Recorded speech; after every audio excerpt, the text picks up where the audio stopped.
สวัสดีพ่อกินข้าวแล้ววะกินข้าวแล้ววะเอาลูกเสื้อกินมาให้หนึ่งเสื้อกินมาให้เด้อ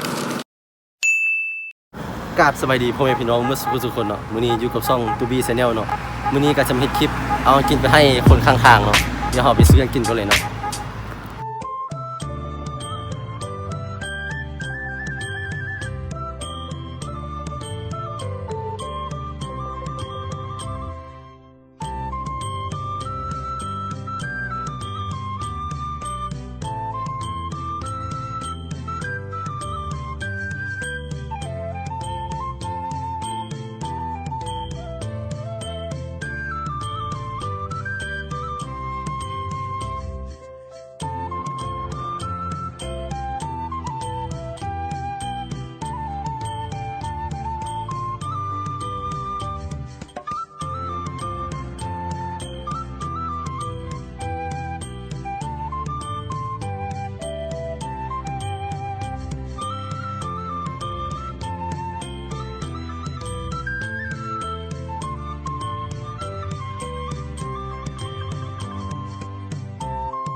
ตอนนี้เราก็ได้เห็นเป้าหมายแล้วเนาะเดี๋ยวเอากินไปให้เราเลยเนาะไป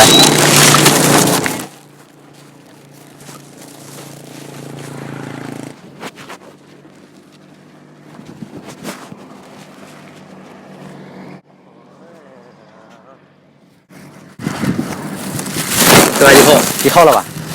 กินข้าวแล้ววะเอาลูกเสื้อกินมาให้หนึ่งเสื้อกินมาให้เด้อพอพ่อไปกินเนี่ยมันมีอันลูกตกปลามีน้ำมีอันเลยเด้อแล้วพ่อเอาไปกินเด้อพ่อลูกไปกันเด้อ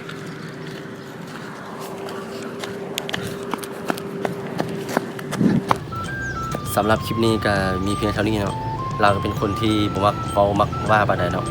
เดี๋ยวคลิปหน้าไปเจอกันไว้เนาะสบายดี